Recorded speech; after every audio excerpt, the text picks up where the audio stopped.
Hello, everyone. I'm truly excited to be here with you today. In this cyber talk, we'll look at how OSINT is a silent threat to organizations and individuals. We will also talk about some tools which will make gathering OSINT even easier than ever before. And lastly, we'll go over a couple of hypothetical scenarios where OSINT will be used against a couple of fictitious victims. This presentation is by no means an exhaustive exploration of OSINT. This talk is meant to be somewhat general given the time constraints. I'm going to present a few tools, and I'll touch on tactics and techniques. The topic of OSINT is rather large. It's my hope that you leave this presentation with a broad understanding of the risks and how you may be able to use this information to help yourself and others. For those learning ethical hacking or wanting to become penetration testers, also known as red teamers, this is an important skill to learn. First, let me introduce myself. My name is Joe Anderson. I'm an information security engineer for SIS, a converged technology company. I've been in the information security field for about 25 years, and over that period, I've worked within many types of organizations. I've earned several certifications from organizations such as EC Council and Microsoft. My journey into information security came after working for many years as an IT systems administrator and systems integrator. The skills and overall experience that I learned in those areas have helped me to be a more well-rounded information security professional. Okay, so what is OSINT? Well, this is data that reveals information about a target from publicly available sources. The OS in OSINT stands for open source, which means publicly available, while the INT or INT stands for intelligence. Another term you may be familiar with is called signals intelligence. This type of intelligence has a long history well before the advent of the internet. There are a few entities that utilize OSINT. Here, I want to give you some examples of how they might use it.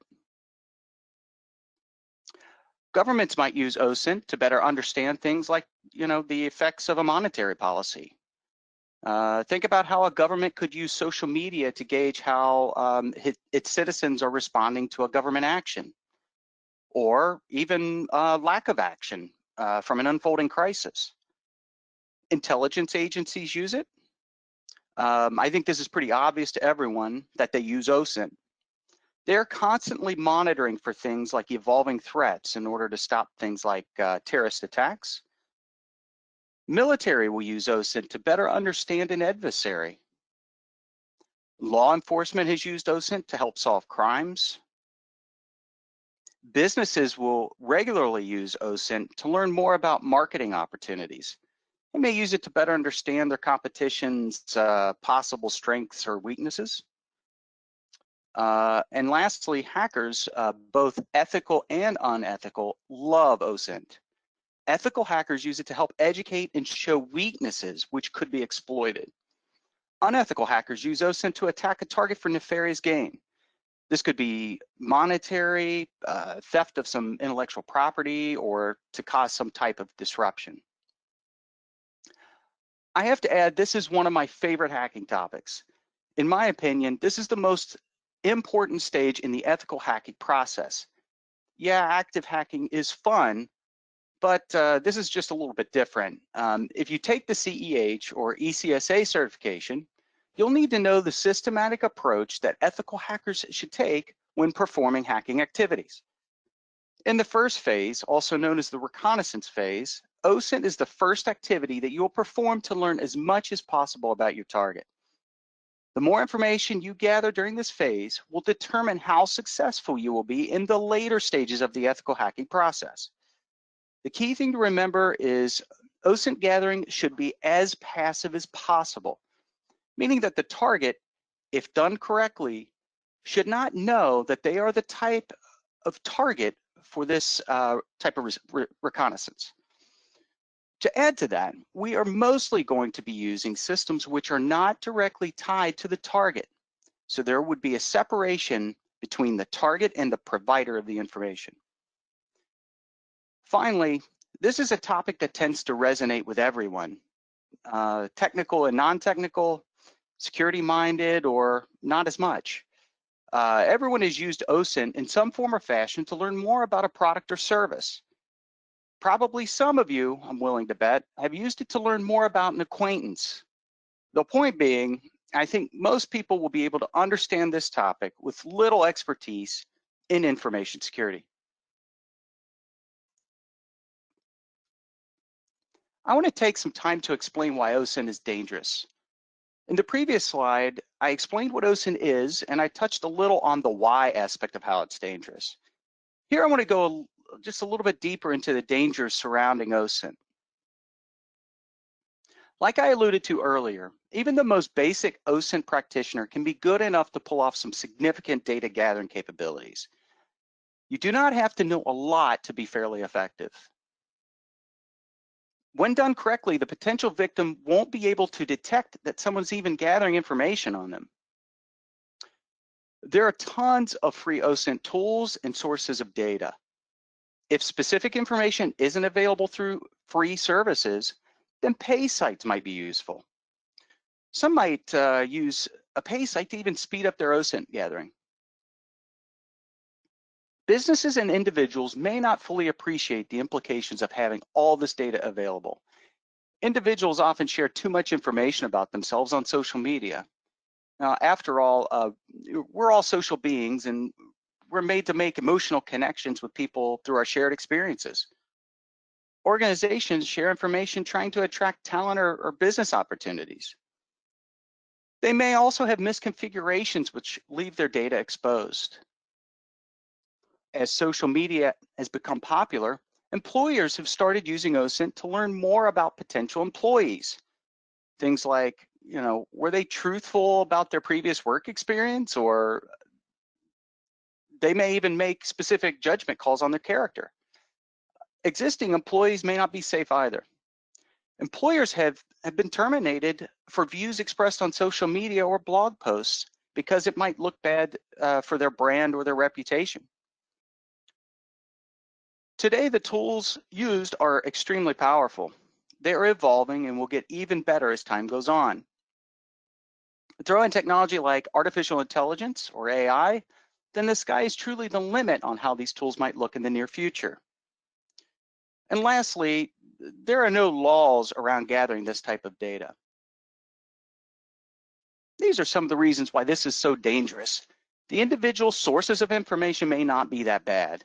In most cases, having, this bit of information here, a little bit of that information there, it's only when you start combining the data from all of these different sources when the danger becomes real.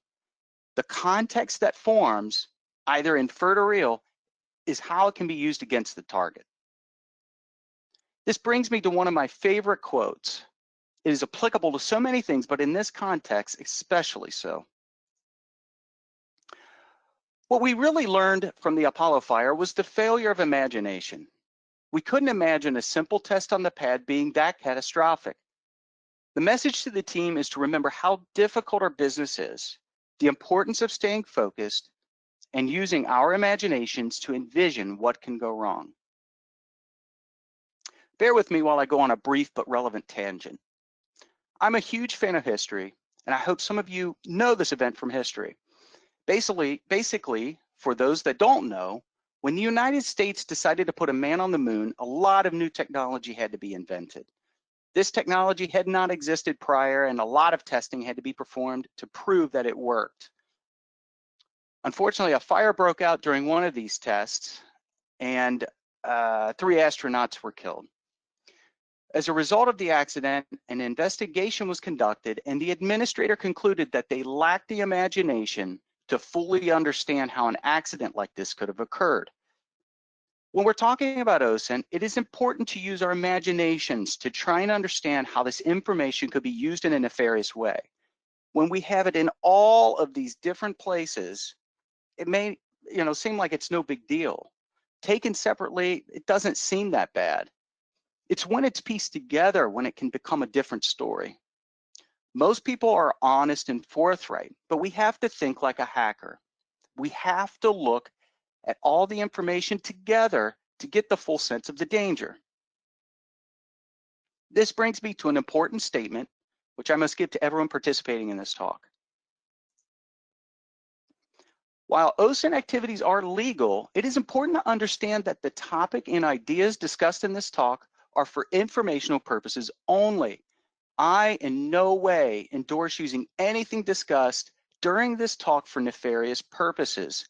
Doxing, or doxing with two X's, both are correct spellings, is the practice of releasing collected data pertaining to individuals, businesses, government entities, etc., with malicious intent. This would be both unethical and illegal. In other words, use this information to help others understand the threat. If you're an ethical hacker, you must be a law-abiding professional. If you have a certification provided by EC Council, you must follow this as one of the guidelines. Obtaining permission from the target is essential to maintaining your accreditation. It is also important to remember that you must store information securely during an authorized investigation, meaning you've been given explicit permission. Lastly, destroying the data after an investigation is your responsibility. It is illegal to release what could be used to target someone. With that out of the way, let's talk tools. I tried to group these based upon my opinion on the relative complexity of the tool, the level of detail from the tool, or degree of knowledge one may need to use the tool. Everyone is different, so there could be some areas of overlap. Note that some of these may require an active account in order to use a service or to search their data. Within the basic tool group, we have search engines like Google, Bing, Baidu. There are others, but these are just a few. Anything the search engines can index is fully searchable. Some of these sites allow you to perform image searches, which might be helpful in finding information visually. Or you could perform a reverse image search, which might reveal everything that might reveal everywhere that a particular image is available online. Online maps like Google Maps, Bing Maps, OpenStreetMap. I would also include applications like Google Earth and Marble as well. These tools are invaluable for security professionals who test physical security against facilities. They can review the outside of a target, for example, and plan their way inside the building. Within the US, state and local government sites are useful. For example, municipal court records are publicly searchable from their respective websites. For other countries, similar websites and records are available. I've been able to find birth dates and addresses by searching municipal records. Social media sites like Facebook, Twitter, Instagram, TikTok have a wealth of information. The popularity of genealogy has made it easy to learn about ancestry, so this information can be used to learn more about an individual. Things like family connections, maiden names, where someone may have lived at one point. One of them, FamilySearch.org, has a lot of data available for free. There are sites where you can pay money for background information on an individual. In the US, BeenVerified.com, BackgroundChecks.org, Intellius are a few of those. Job board websites can have interesting information relating to an organization, specifically detailed information around what technology they use. I've seen job postings where companies post specific technical details like software version numbers relating to systems that they use. Monster.com, Glassdoor.com, and ZipRecruiter are great sites to use to find this type of data. Corporate websites are an option as well.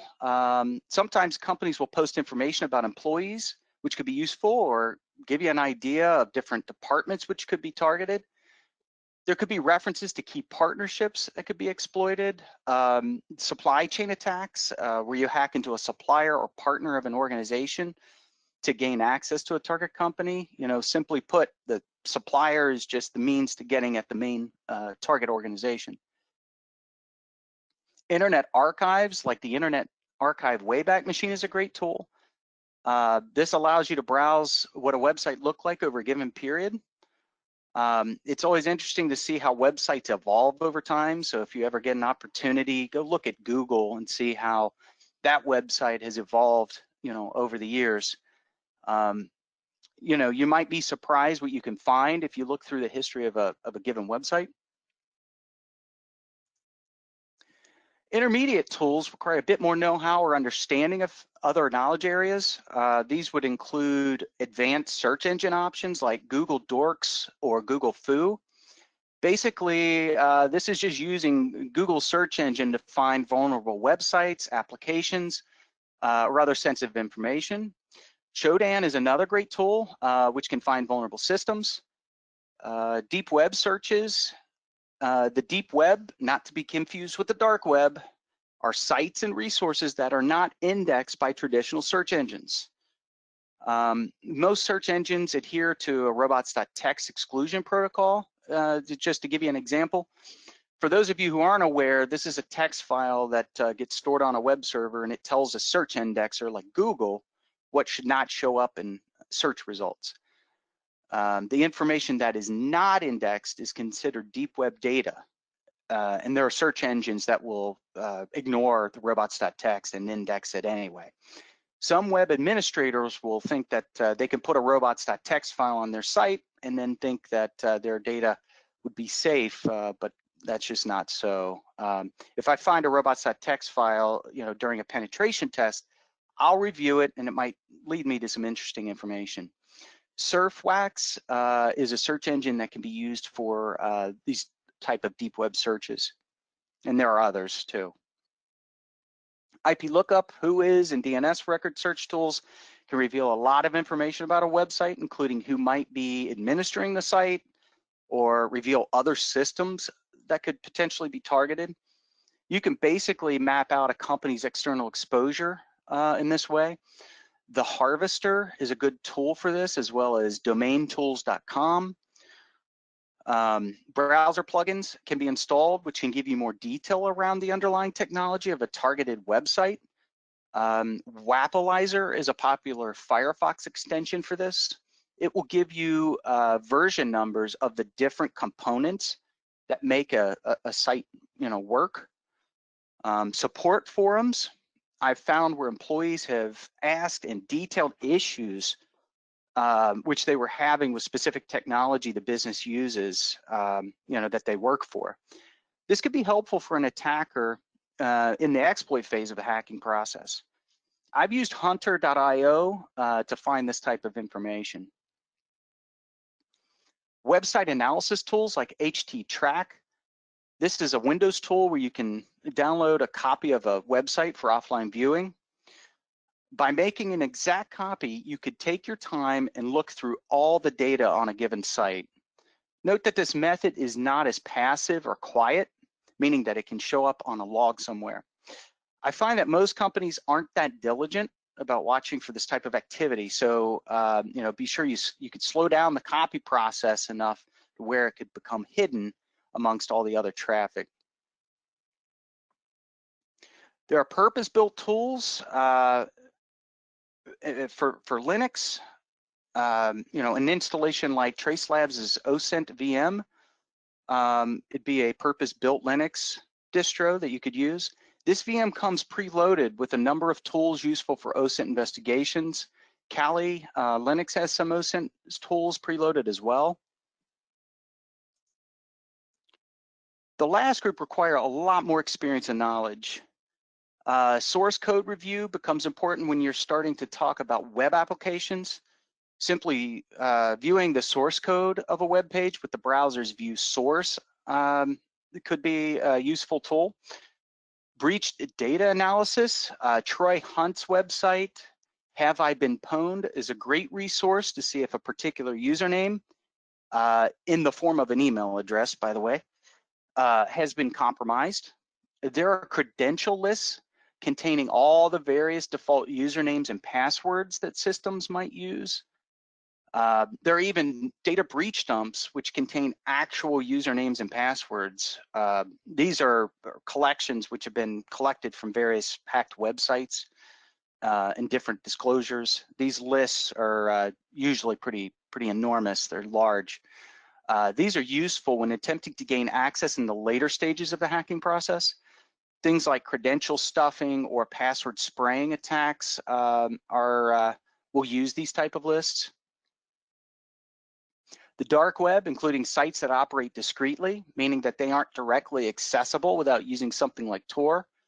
For those not familiar, Tor is a tool used for anonymous communications. Lots of illegal activity typically goes on in this space, and I don't usually recommend anyone connecting to these sites without adequate protections in place.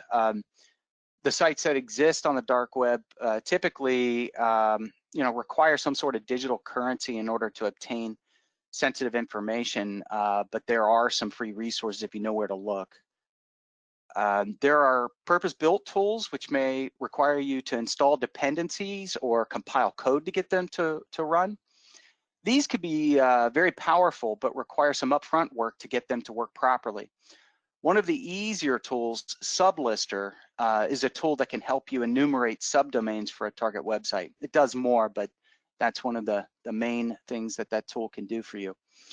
Several tools are available which can help you pull targeted information from websites. This technique is referred to as data scraping and is an effective tool to collect OSINT. The Instant Data Scraper extension is a good tool for this, or you could script something that could do it. I'm not sure if you saw this, but there was a great EC Council talk a couple weeks ago which discussed using scripts to scrape OSINT data. The talk was titled Using Bash and Penetration Testing, and there's a lot of helpful suggestions in there. You should be able to go to the recent Cyber Talk section if you want to check that one out. If price is no object, an application like Maltego can do a lot of OSINT gathering for you. This application will gather OSINT from several different data sources, merge it all into a graph, and allow you to see the interrelationship between the data. It's really an incredible tool. The last two on the list are scripting languages and machine learning or AI. Creating Bash or Python scripts to automate the process can help speed up an OSINT investigation. Again, I suggested you to check out the Bash and penetration testing talk. A lot of things in there that relate to that. AI is becoming more accessible outside of academia. And as this becomes more prevalent, I would anticipate we will see this used to help augment OSINT investigations. Now that we've discussed some of the tools, it's important to distinguish that gathering OSINT against an individual versus an organization is just going to be a little bit different. You know, targeting an individual will typically include more basic tactics and tools, while organizations tend to be more complicated. So utilizing more tools and more techniques will have to be used in order to be successful. This, of course, is a generalization, but I think you get the point. You know, while putting this talk together, I struggled with how I could demonstrate how OSINT could be used in an attack. You know, the problem is I cannot show the tools adequately enough in this venue. And then, you know, there's issues around displaying, you know, potentially someone's personal information. So what I ultimately decided to do was create a couple fictitious targets. You know, in this first scenario, we have John Doe, who is an individual. And in the second one, I created Fake Corp, who represents an organization. I created these scenarios I felt were realistic attacks. These are scenarios that I feel are representative of plausible attacks given the tools we've discussed. I made a deliberate decision to center these attacks around OSINT to keep it relevant to this talk. By no means would this be the only way to attack the targets, but it works in this context. In this scenario, we have John Doe. John represents a regular person that you probably know in real life. He's not technically savvy, nor is he security minded. He shares personal information actively on several social media platforms. He tends to share way too much information. His social media accounts are not restricted in any way. In other words, you know, whatever he shares is publicly available to anyone who wants to look him up. Even though John is not security minded, he thinks his passwords are secure.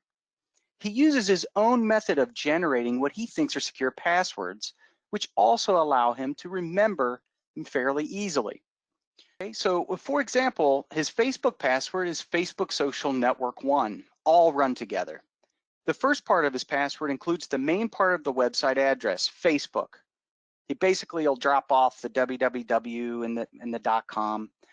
He'll then turn around and add social network to the password. This denotes what type of site that it is, followed by the number 1. In this way, he thinks that he's coming up with the perfect unique password for all his accounts with no password reuse. For his banking password, it'd be something like Wells Fargo Banking 1. Wells Fargo being the main URL, banking being the type of site that it is, followed by number 1. He does this for all of his sites. So, we can start to see the pattern that John likes to use. On this particular day, a hacker obtains a massive credential dump that contains usernames and passwords for thousands of people across hundreds of different sites. This dump includes several accounts that John owns. Quickly, the hacker starts parsing out this list and John becomes one of a few targets. They can quickly see that John has a method for creating passwords. The hacker notes this and plans to use it to gain access to his accounts and starts OSINT data collecting. The hacker gathers close acquaintances like friends and family, along with where John works. This is easy because it's available on his social media sites. Since he doesn't lock down his social media accounts, it's easy to learn a lot about John. He's disclosed his dog's name. He has completely filled out his social media profile. And he even participates in quizzes, which ask things like, John, what's your favorite food? What's your favorite musical group, dream car, your hometown, and so on. If you get any of these quizzes or questions via social media from your friends or acquaintances, I highly recommend that you don't fill these out.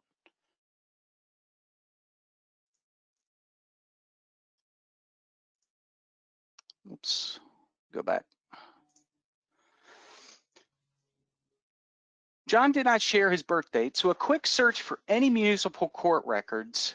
By the way, his hometown is known through his social media. This reveals he has a few speeding tickets.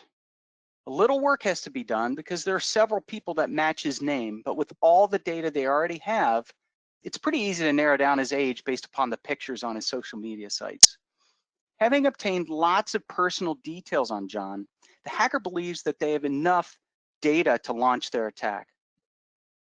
The attacker will pick a time of day where John will most likely be sleeping. Recall that the attacker would have access to this information by looking up John's local time zone. They know what city he lives in. Just do a Google search to figure that out. They would also be able to approximate John's active hours, maybe by monitoring his social network usage. Since most websites require you to use an email address as a username, it's easy for that hacker to know John's email provider. Being able to figure out John's password, the attacker takes over his email account. Usually, gaining access to someone's email account is bad enough and is usually game over at this point, given that it's such a treasure trove of personal information. But in our scenario, and to kind of keep things going, let's explore the idea that John does not use his email for much of anything. But basically, it's there to receive communications from sites and services that he uses. He mostly uses social media messengers and text messaging for communicating with friends and family. Even with that, the attacker can still exploit their current position within John's email box. The attacker goes about resetting all his passwords, email account first. This disconnects John from all his accounts. Remember that John's email has been compromised, so performing these resets are just going to send a password reset link to his email address, which the attacker can then turn around and click the link and change, the password to whatever they want. Another piece of information that they were able to find was where he banks. The hacker found basic banking communications that were archived within his email account. Hacker then decides to see if they can gain access to this account to steal money from his bank. The password pattern that John uses allowed the hacker to get past the username and password part, but the hacker cannot gain access to John's banking account without providing answers to a series of security questions. The attackers were able to answer, what's the name of your pet? They got that through his social media posts where he told everyone what his dog's name was. The second question, what was your high school mascot? That took a little bit more time, but they were able to see on social media where he graduated from, and then use a search engine to, find the school and then ultimately figure out what the mascot was.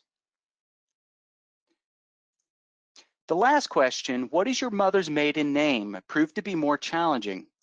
Some people still think that this is a very secure question. They might think this is hard information to find. The hacker sets about looking at websites that cater to genealogy or other ancestry research. Since the attacker already knows John's hometown, they know his relatives through social media, his age through the government record search, it's easy to find information about John's parents, including John's mother's maiden name, through the genealogy site. This site serves as a confirmation that their target is correct. With this information, the hacker sets about gaining access to the banking account and performing an electronic funds transfer. The same scenario could be true for an online retailer that John uses. Gain access to the online shopping account and then use his stored credit card, which he has in his account. The attacker could then buy virtual gift cards. Since the hacker has access to all his accounts, they could impersonate John and attempt to use that in other ways. Maybe use his social media to ask John's friends and family for money, or anything is possible here. John's day has gotten really bad, and he's not even woken up yet. Once he is aware, he's going to have a difficult time assessing exactly what is going on. His mobile phone service could be shut down, which could be bad if that's his only phone. In this scenario, it could be difficult, and he'll spend so much time trying to regain access to his phone, get back into social media, get back into his email accounts. The thief is going to be long gone and moved on to another target before John truly understands all the damage that was done. Of course, this is a made-up scenario, and any number of things could thwart this attacker. For example, the bank could see that the attacker's login is at some weird time or from a location that would not be expected and stop it, or the wire transfer might have to come under some kind of additional scrutiny, which would create delays or not allowed to be processed, But the point in this scenario is to show how open source intelligence could have been used in an account takeover. This is just to get your imaginations working. In summary, because of the credential breach disclosure, the hacker was able to identify John as an ideal target. Since John is active on social media, additional information would be available and useful in the attack. Searching a local government website revealed a birth date. And lastly, using a genealogy service, this helped in answering a security question that his bank asked for.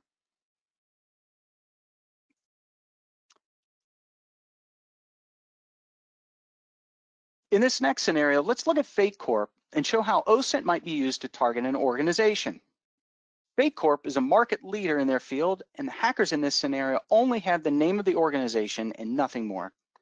The goal of these hackers is to plant their ransomware for a large payout. When the hackers start their OSINT activities, they start with the company's website and collect information relating to their products, services, and employees. The company displays their partnerships along with the new product launches through their main website. They also have an area where they advertise job postings. They also use other job sites like Glassdoor as well. Hackers quickly document everything they find. They see many IT and sales positions the company's looking to fill. In those job postings, there's detailed information about technology that the company uses, along with specific version numbers. Additionally, they were able to determine technology used to interconnect the different offices. Other information was found on an IT support forum. An IT admin for Fate Corp was asking for assistance on a technical issue they were experiencing. This information revealed additional context around how some fake corp technology is used. The hackers use domain lookups and DNS resource records to map out fake corp's external exposure. Along with that, they see an administrative contact for the web domain. The attackers quickly move on to deep web searches. Fake corp is accidentally exposing sensitive information that the hackers were able to find with their deep web searches. This information includes sales forecasts, sales individuals, things like marketing research information, and other sensitive internal memorandums, which were never meant to be shared outside the organization. In this hypothetical scenario, the website administrator thought he could keep this information hidden with the robots.txt file. The hackers use this as a data roadmap, which directs them to other sensitive information stored in a website virtual directory. The Internet Archive Wayback Machine is also used to gather historical information from previous versions of the site. Through posts on their website and by doing traditional searches, these hackers learned that there's an upcoming release for a fake corp product. The company spent a considerable amount of money and time to promote this on several social platforms. Hackers start to understand some of the departmental structure which exists within the organization. They have information on products and on VIP employees from the fake corp website. Deep web searches have revealed and filled knowledge gaps relating to other parts of the business. Professional networking sites disclosed other individuals that could potentially be targeted. Lastly, the press releases have shown that there is a new product, again, that's being launched in a few weeks.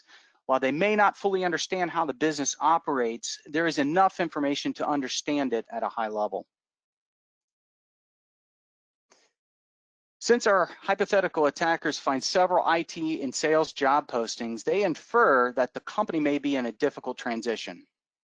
And this might be because, I don't know, several employees were unsatisfied and quit, or maybe the company's growing quickly and they need to fill those positions. No matter the cause, the hackers will try and use this inference to their advantage. They also recognize that the organization is probably busy trying to meet the deadlines relating to the new product launch, so several other teams could be busy as well. This is a perfect situation to take advantage of. So the attackers decide that there's too much at stake to attempt a malicious email campaign against the target. They opt instead to use social engineering to impersonate a new sales representative. You know, on the surface, this is not a bad idea. There are several positions open in that department. There's a new product launch, so it's conceivable that there would be, some new sales associates being hired. All that is left is to find a target to exploit. In all of the different press releases, contact information is pulled for fake corp's head of marketing. The attackers create a malicious document which will be used to drop their payload. They use sales templates gathered from deep web searches to make this look legitimate. The hackers call the marketing person and pretend to be a new salesperson. They introduce themselves and drop a name for an actual sales manager that they claim to report to. Again, this is learned from social networking sites and also the deep web searches. There was information found there. This gives some amount of believability to their story. The fake salesperson pretends to be frustrated and explains that they are having trouble with their new email. The imposter explains that IT hasn't been very responsive, and this could be plausible given that IT may be short-staffed or because they're a new employee. Sometimes new accounts don't always get provisioned correctly. I mean, how many of us have experienced issues like that before? When you come on board to a company and you're new and things just aren't working correctly. Whatever the case in our scenario, the hackers are trying to play off of people's willingness to help others as well. This imposter explains that they are supposed to work on this new quote for a customer. It should have been done yesterday. They claim the challenges with IT are holding them back. Our hacker / fake salesperson convinces this marketing person to give them their personal email, which will be used to send a malicious file over to the user. This way, the two can work around the issues and won't be held up any longer. Basically, they're going to have a side channel communication that's outside of Fake Corp's internal protections. The attacker sends over the malicious file to the marketing person's personal email account for review. While on the call, the file is launched. Since the file looks legitimate, there's no immediate suspicion that this is bad or anything else is going on. Gratitude is given and the call ends. Eventually this malicious payload will spread silently before launching the encryption routine. Numerous volumes of data are encrypted and ultimately held for ransom. Just like in our previous fake scenario, any number of things could have stopped the attackers. For the sake of this discussion, it's important to understand that attackers will use OSINT to determine ways into secure environments. They interpret or infer certain conditions exist. In addition to social engineering attacks, there would be enough information to attack specific underlying technology, which the company uses as well. Remember the information our attackers found through job listings and support forums? Hackers are smart and they'll learn your terminology also and use that to their advantage. Organizations are really in a tough predicament. How can you conduct business and not share information about yourself? Which brings me to, what can you do? Hate to be the bearer of bad news, but once information is published, it may not be possible to remove. I mean, it's likely to be accessible indefinitely. With things like the Internet Archive Project, this can exist forever. But I do have a few suggestions that I'd like to share, which might be helpful. Number one, remove information from online sources that you either own or manage. Only allow people that to see your social media posts. For organizations, try to be as vague as possible in your job postings. Is it necessary to post specific software versions which run core systems? Probably not. Number two, if you do not manage or control the online resource, request that the website take down your personal information. Websites like Intellius and Been Verified will give you an option to remove all your personal information. Number three, if your personal information was released maliciously or doxed, then notify the appropriate authorities. Number four, especially important for organizations, implement controls to minimize the effectiveness of OSINT.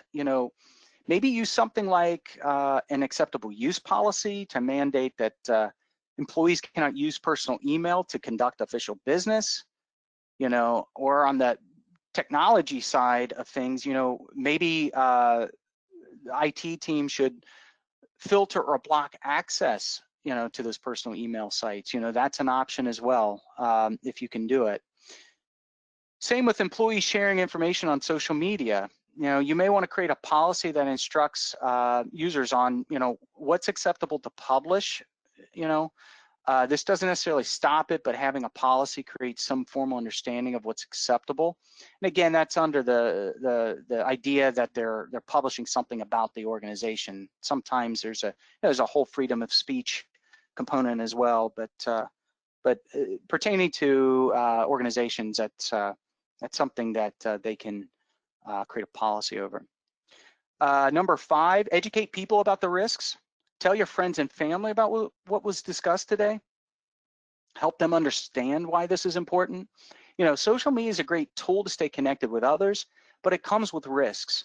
Explain that security questions used to secure logins are, another way a hacker can get in. Either use questions that are not easily found or, make up fake answers to those questions. I recognize that, making up fake answers can be difficult to remember, but I do know people that do this. Number six, learn the tools and understand techniques as an ethical hacker. Take classes, read books, or find free videos on YouTube. All these can help you learn more. And number seven, lastly, perform OSINT checks on yourself. And if it's, within your job responsibility, perform them against your organization as well. It's important to know what's available to the public.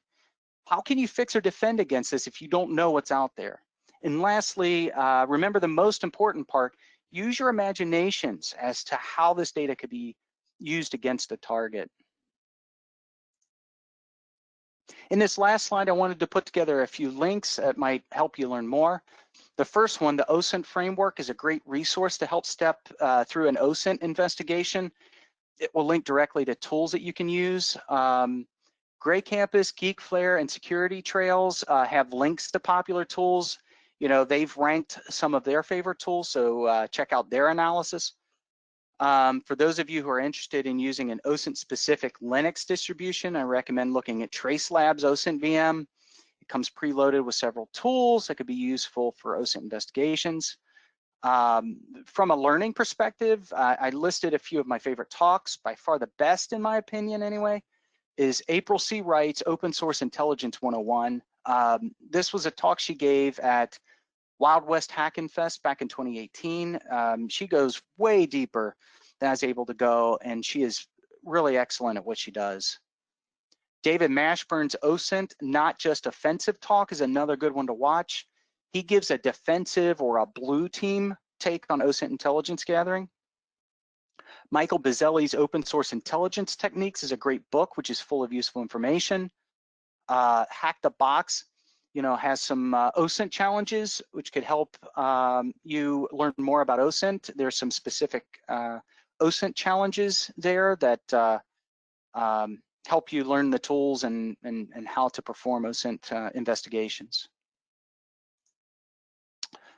So in conclusion, I want to thank all of you for joining my talk today. I also want to thank the EC Council for giving me this platform to share my knowledge. I hope you found this information helpful. If there are any questions, I'm happy to answer any that you may have.